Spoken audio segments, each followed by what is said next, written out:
महेश कंधे पर बैग टांगे गांव के पास वाले जंगली रास्ते से गुजर रहा था। उसके हाथ में एक चिट्ठी थी जिसको पढ़ते हुए वो अपने कदमों को आगे बढ़ा रहा था। एक चौराहे पर आकर वो रुका। यहां से कहां जाना है भाई? उसने चिट्ठी को पढ़ा। चौराहे पर पहुंचकर डाकघर जाने वाला रास्ता पकड़ लेना और उसी तरह आप डाकघर पहुंच जाएंगे। वाह, डाकघर वाले रास्ते पर आगे बढ़ना है, लेकिन डाकघर का रास्ता कौन सा है ये तो लिखा ही नहीं। तभी उसने देखा कि एक रास्ते पर एक बोर्ड लगा है जिस पर डाकघर का रास्ता बताया गया है।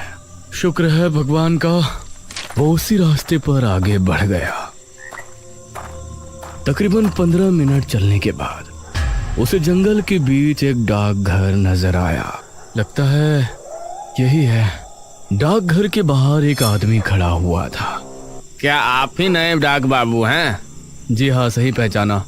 मेरा नाम महेश है। मेरा यहाँ डाक बाबू के लिए पोस्ट किया गया है। ठीक है साहब, ये डाकघर है और मैं आपका शागिर्द राजू। अब आप अंदर जाइए, मैं सुबह आपका नाश्ता ले आऊँगा। अरे ऐसा कैसे हो सकता है?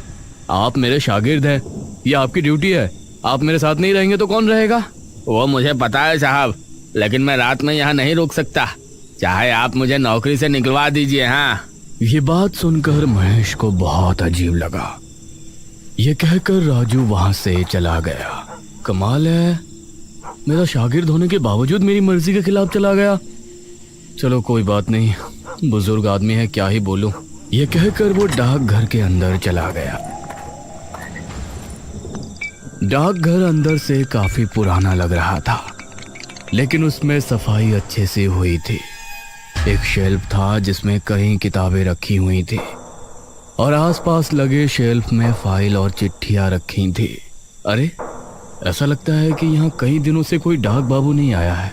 उसने एक किताब निकाली और बिस्तर पर लेटकर पढ़ने लगा। इस तरफ राजू अभी तेज तेज कदमों के साथ आगे बढ़ रहा था। मुझे जल्दी से निकल जाना चाहिए, वरना वो आ गया तो राम राम राम राम। तभी राजू को पीछे साइकिल की घंटी और सांसों की आवाज सुनाई देने लगी।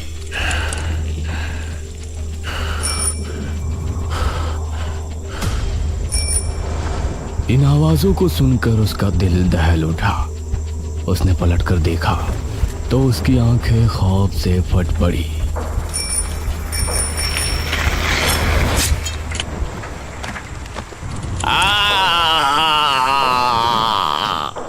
महेश की यहाँ पहली रात थी, इसलिए उसे नींद भी नहीं आ रही थी। करीब 12 बजे अचानक सियारों के रोने की आवाज आई और महेश चौंक गया। उसके हाथ से किताब छूटकर नीचे गिर गई। अरे, ये तो जंगल है, यहाँ तो ऐसी आवाजें आना आम बात है। मुझे इनकी आदत डालनी पड़ेगी। उसने किताब उठाई और फिर से पढ़ने लगा।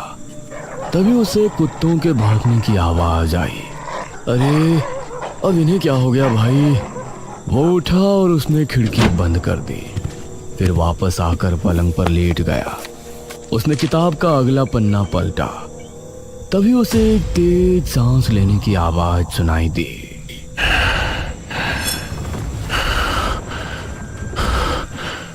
और साइकिल के पेडल के साथ घंटी की आवाज भी सुनाई दी।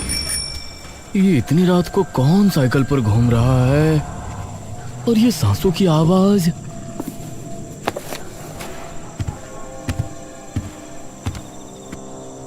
महेश को अब बाहर जाकर देखने की हिम्मत नहीं हुई। जो डर उसने कुछ देर पहले राजू के चेहरे पर देखा था, वो अब अपने दिल में महसूस कर रहा था। वो फिर से बिस्तर पर लेट गया। उसके माथे पर पसीने आ गए, यहाँ तक कि उसने अपने कानों पर हाथ रख लिए, लेकिन वो आवाजें अभी भी उसको सुनाई दे रही थी, जिसकी वजह से उसे पूरी रात में कुछ झपकियां आई, लेकिन नींद पूरी नहीं हुई।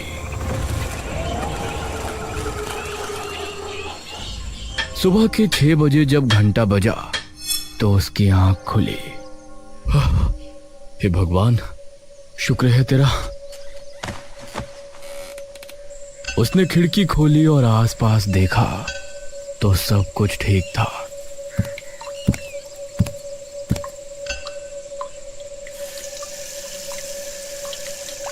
उसने अपना चेहरा धोया और डाकघर से बाहर निकला। इस राजू को अब तो आ जाना चाहिए था। चलो थोड़ा टहल कर देखता हूँ यहाँ आसपास क्या है। लगता है चाय भी किसी दुकान पर पीनी पड़ेगी। महेश टहलने निकल पड़ा। उसने पाया कि जंगल में साफ सुथराई का इंतजाम अच्छा नहीं है। वो टहलते हुए सड़क पर निकल आया और उसे एक चाय की टपरी नजर आई। जी नमस्ते भाई।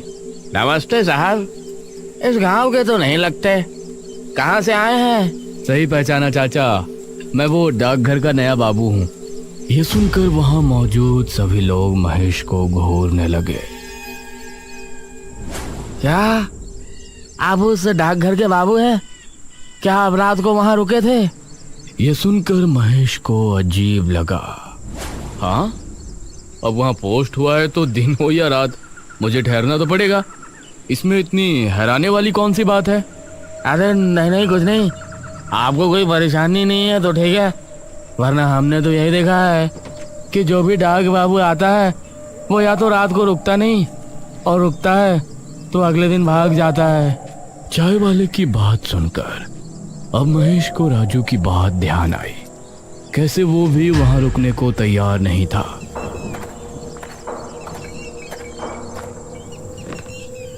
चाय वाले ने महेश को चाय का कुल्हड़ थमा दिया, लेकिन महेश उसके चेहरे पर डर के भाव साफ देख पा रहा था।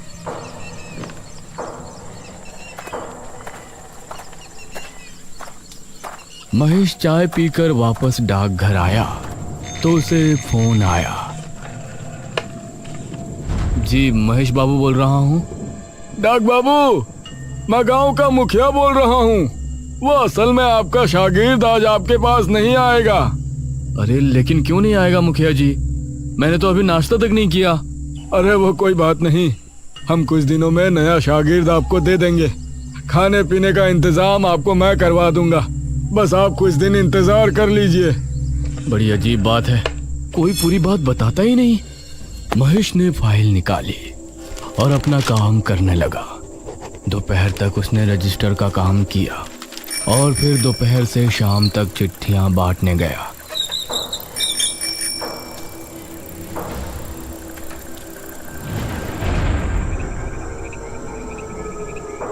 रात के समय आज डाकघर को देखते हुए उसकी सांसें तेज हो रही थी। उसने भगवान का नाम लिया और डाकघर के अंदर चल दिया।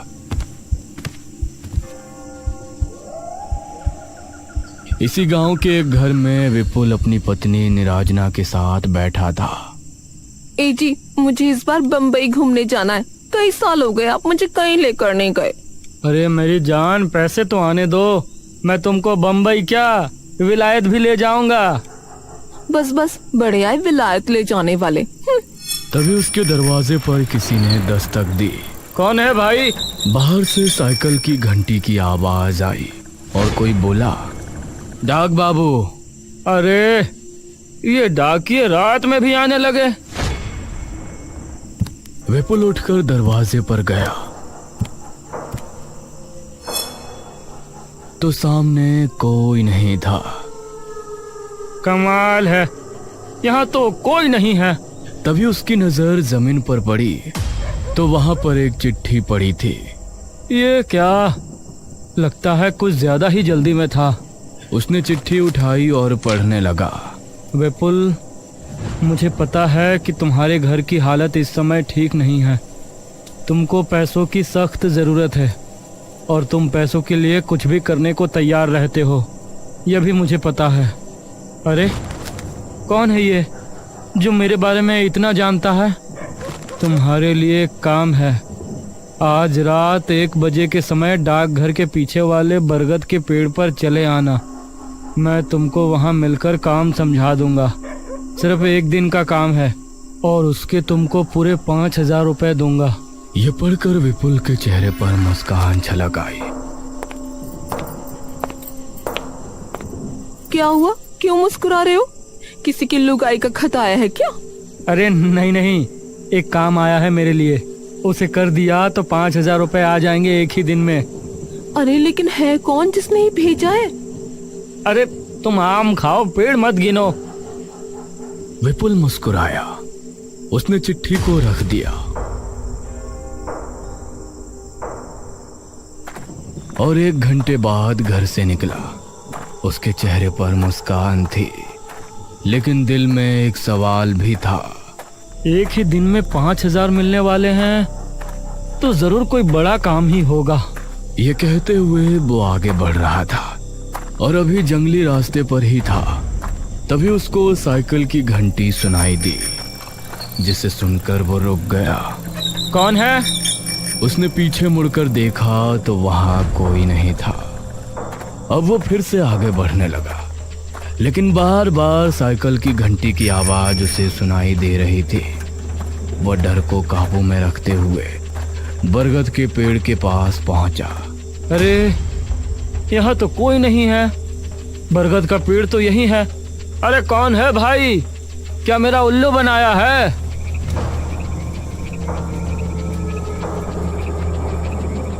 उसने इधर देखा तो आसपास कोई नहीं था।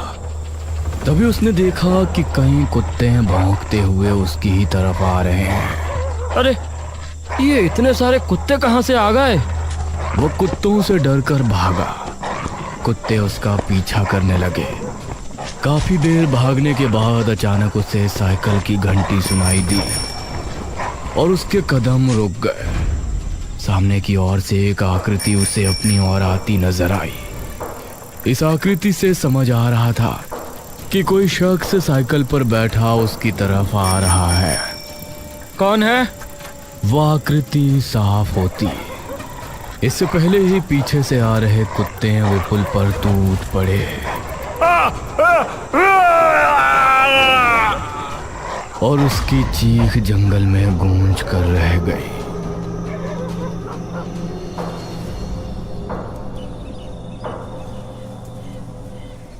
सुबह होने पर विपुल की लाश जंगल में पाई गई। उसकी पत्नी उसकी लाश के पास बैठी रो रही थी। कुछ गांव वालों के साथ मुखिया और महेश भी वहां मौजूद थे।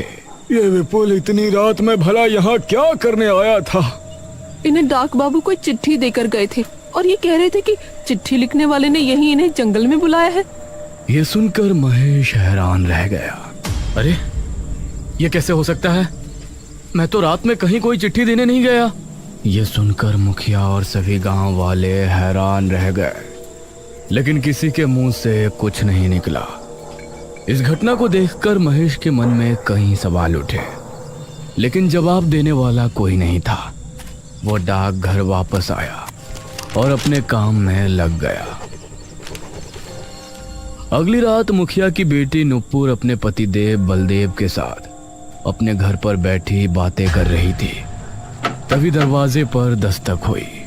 जरा देखो तो जान, कौन है दरवाजे पर?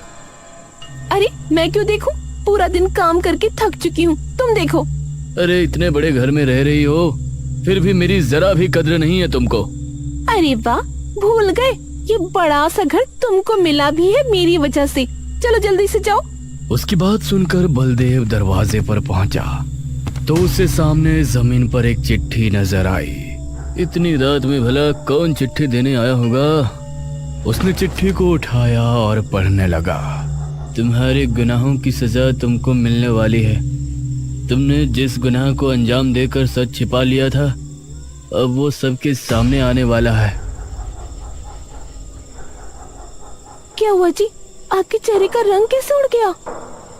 अरे इस चिट्ठी में लिखा है कि उसने सारी बात नुपुर को बताई।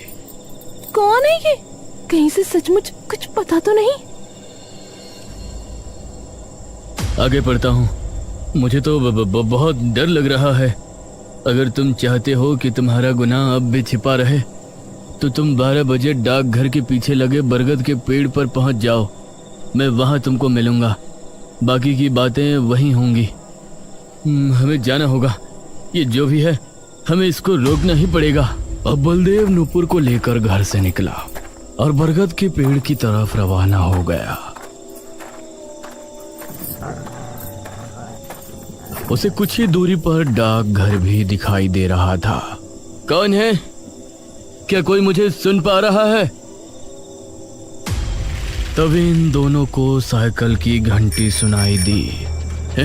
दोनों ने चौंकते हुए देखा तो वही साइकिल सवार आकृति उनकी तरफ बढ़ रही थी। वह बहुत तेजी में था। वो बिजली की रफ्तार से इनके करीब आया और इन पर भी हमला हुआ। यह चीख डाकघर में बैठे महेश को सुनाई दी। इस बार मुझे देखना ही पड़ेगा। महेश जल्दी से उस जगह पहुंचा तो उसने पाया कि बलदेव और नुपुर उसी हालत में मरे पड़े हैं जैसे विपुल की मौत हुई थी। कौन है ये? क्यों लोगों को मार रहा है? कोई जानवर है या राक्षस? तभी उसने सामने से एक साइकिल को आते हुए देखा। उसे आता देखकर महेश का गला सूख रहा था। जैसे जैसे उसका चेहरा साफ होता गया तो महेश के दिल की धड़कन मानो ट्रेन के इंजन की तरह दौड़ पड़ी। महेश ने आगे कदम बढ़ाया लेकिन उसका पैर एक पत्थर से टकराया। महेश गिर गया और उसके सर पर चोट आने की वजह से बेहोश हो गया।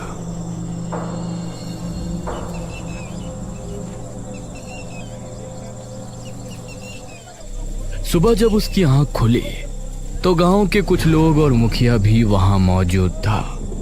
मुखिया अपनी बेटी और दामाद की लाश के पास बैठा रो रहा था। आज गांव के लोगों का डर अपनी सीमा के बाहर नजर आ रहा था। ये सब क्या हो रहा है मुखिया जी? अब और 2 मौतें हो गई। मुखिया बस रोए जा रहा था। महेश ने पास ही पड़ी चिट्ठी उठाई जो इन दोनों को मिली थी। उसे पढ़कर महेश का दिमाग घूम गया। कौन हो सकता है जो मेरी जगह लोगों को चिट्ठी देकर यहाँ बुलाता है और उन्हें मार देता है? डाक बाबू, यह डाक घर ठीक नहीं है। आप भी ना जाने कैसे यहाँ टिके हुए हैं, वरना यहाँ जो भी आता है एक दिन में ही डर कर भाग जाता है। सच कहूं तो मैं भी भागने वाला था, लेकिन मुझे नौकरी की सख्त जरूरत है, वरना रातों को साइकिल की आवाजें, कुत्तों की भौंकने की आवाज और सियारों के गुर्राने की गरज, इन सब से डर तो बहुत लगता है। क्या आपको भी वो आवाजें सुनाई देती हैं? हाँ, आप लोग मुझसे क्या छिपा रहे हैं? जब आप उन आवाजों के बारे में जानते हो तो कुछ और भी जानते ही होंगे। इस पर मुखिया ने जवाब दिया। हमारे गांव में गायत्री नाम की एक विधवा अपने बेटे आर्यन के साथ रहा करती थी। उस समय मैं मेरे घर का निर्माण करवा रहा था। वह वहां मेहनत मजदूरी करती थी, अपने बच्चे को पाला, उसे अच्छी तरह पढ़ाया लिखाया था। आर्यमान ने पढ़ लिख कर अपनी माँ का नाम रोशन किया और इस गांव का पहला डाक बाबू बना। लेकिन ना जाने एक दिन उसके साथ क्या हुआ, उसकी लाश जंगल में बुरी अवस्था में पाई गई, जैसे उसे किसी खूंखार जानवर ने नोच खाया हो। उसकी मौत देखकर उसकी माँ सुध-बुध खो बैठी थी। उसके बाद से जो भी डाक बाबू यहाँ आता है तो उसको साइकिल की घंटी सुनाई देती है और अजीब अजीब डरावनी आवाजें आती, और कोई भी डाक बाबू यहाँ एक दिन से ज्यादा नहीं ठहर पाया। यह सुनकर महेश की उत्सुकता और बढ़ गई और उसने तय किया कि आज रात वो पता करके ही रहेगा कि सच्चाई क्या है इस रहस्य साइकिल की घंटी का और कुत्तों के भौंकने का।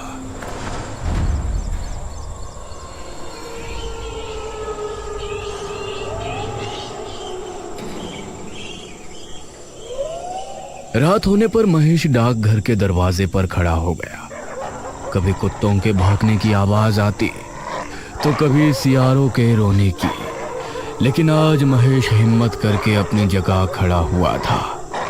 ठीक 11 बजे उसे साइकिल की घंटी सुनाई दी तो उसके कान खड़े हो गए। उसने पाया कि सामने से उसे वही आकृति आ रही है, लेकिन वो हिम्मत करके वहां खड़ा रहा।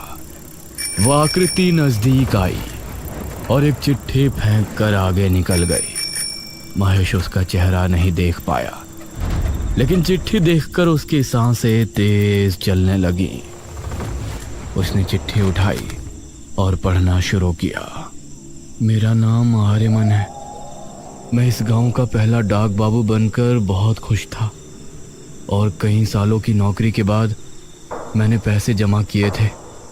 अपनी पुश्तैनी ज़मीन बेचकर मैंने अपने कमाए हुए पैसे मिलाए और उसके बाद गांव का सबसे बड़ा घर खरीदना और उसके अंदर अपनी माँ को रहते हुए देखना मेरी ख्वाहिश थी। लेकिन वो घर मुखिया ने अपनी बेटी के नाम कर रखा था। मैंने मुखिया से उसे खरीदने की बात कही तो उसने मुझसे पैसे तैयार रखने को कहा। अगली रात मुखिया अपने दामाद बलदेव और एक आदमी विपुल के साथ डाकघर आया। मुखिया जी, मैंने कागजात बनवा लिए हैं, आप इन कागजात पर दस्तखत कर दें, फिर ये पैसे आपके और वो घर मेरा। मुखिया ने पहले पैसों की गिनती विपुल और बलदेव से करवाई। मुखिया जी, आप इन कागजों पर अपने दस्तखत कर दें। क्यों नहीं डाक बाबू? तभी मुखिया ने विपुल को इशारा किया और उसने मेरे सर पर डंडा मारा। वो घर मेरी बेटी के नाम है और वही उसमें रहेगी। यह सब नाटक तो मैंने तेरी जमीन के पैसे और तेरी जमा पूंजी हड़पने के लिए किया था। इस गांव में सबसे अमीर मैं हूँ और मैं ही रहूंगा। मुखिया और उन गांव वालों ने मिलकर मुझे बरगद के पेड़ के नीचे फिकवा दिया। इसलिए जब भी कोई डाक बाबू आता है तो मैं उसे अपनी कहानी सुनाने की कोशिश करता, क्योंकि मैं चाहता था कि मुखिया की और मेरे खून की हकीकत सबके सामने आए। यह खत पढ़कर महेश को मुखिया पर बहुत गुस्सा आया।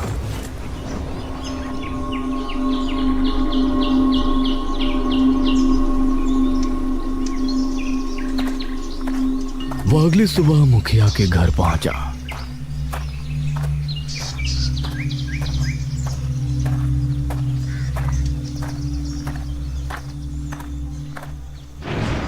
मुखिया जी, आपने जो आर्यमान के साथ किया था उसकी आत्मा ने मुझे सब बता दिया है। अरे अरे, ये क्या बकवास कर रहे हो तुम? अगर अपनी भलाई चाहते हो तो आज रात डाकघर आ जाना। मैंने एक तांत्रिक को बुलाया है। वो तांत्रिक आर्यमन की आत्मा को कैद करके ले जाएगा और फिर इस गांव से उस आत्मा का खतरा हमेशा के लिए खत्म हो जाएगा। मुझे भी उससे तभी छुटकारा मिलेगा। यह सुनकर मुखिया के चेहरे पर मुस्कान छलक आई। ये हुई ना बात। मुखिया बहुत खुश हुआ।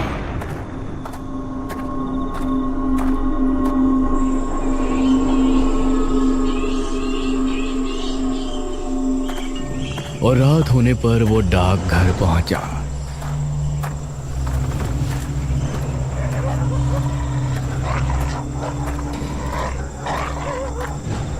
अरे महेश, तुम तो किसी तांत्रिक को बुलाने वाले थे ना? कहाँ है वो तांत्रिक? अब आप आ गए हैं तो वो भी आता ही होगा। उसके इतना कहते ही साइकिल की घंटी की आवाज सुनाई दी। मुखिया के चेहरे का रंग उड़ गया। दोनों को सामने से आकृति नजर आई और कुछ ही दूरी पर आकर वो रुक गई। ये क्या है? तूने मुझे मारकर अच्छा नहीं किया मुखिया। अब मैं तुझे जिंदा नहीं छोड़ूंगा। अरे ये क्या है महेश? उसकी आत्मा हमारे सामने है। अरे जल्दी से तांत्रिक को बुलाकर इसे कैद कराओ। क्या तुम भी इससे मिल गए हो? अगर किसी को भी बताया कि इसे मैं नहीं मारा था तो मैं तुमको भी जिंदा नहीं छोड़ूंगा। हाँ। उसी समय वहां छिपा कोतवाल सामने आया। मुखिया जी, मैंने सब कुछ सुन लिया है। अब अपने आप को कानून के हवाले कर दो। कोतवाल को देखकर मुखिया हैरान रह गया और भागने लगा। तभी आर्यमन की आत्मा ने उसे हवा में उठाया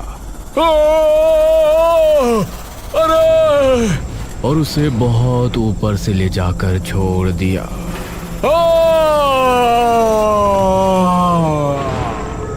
ज्यादा ऊंचाई से गिरने पर मुखिया की मौत हो गई। अब मेरी माँ को उस घर में पहुंचाना भी तुम्हारा ही काम है महेश। मैं जरूर करूंगा।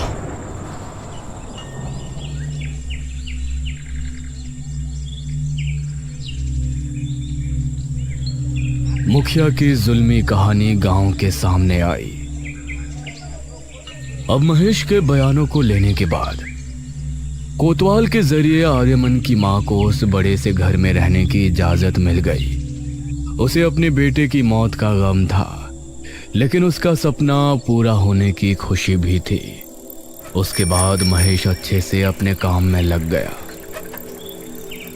अब रात के समय जब भी उसको साइकिल की आवाज सुनाई देती तो वो डरता नहीं, बल्कि समझ जाता कि आर्यमन उसे अपने अंदाज में धन्यवाद कह रहा है, क्योंकि उसी की वजह से उसकी माँ आज बिल्कुल सही जगह अपने घर पर है।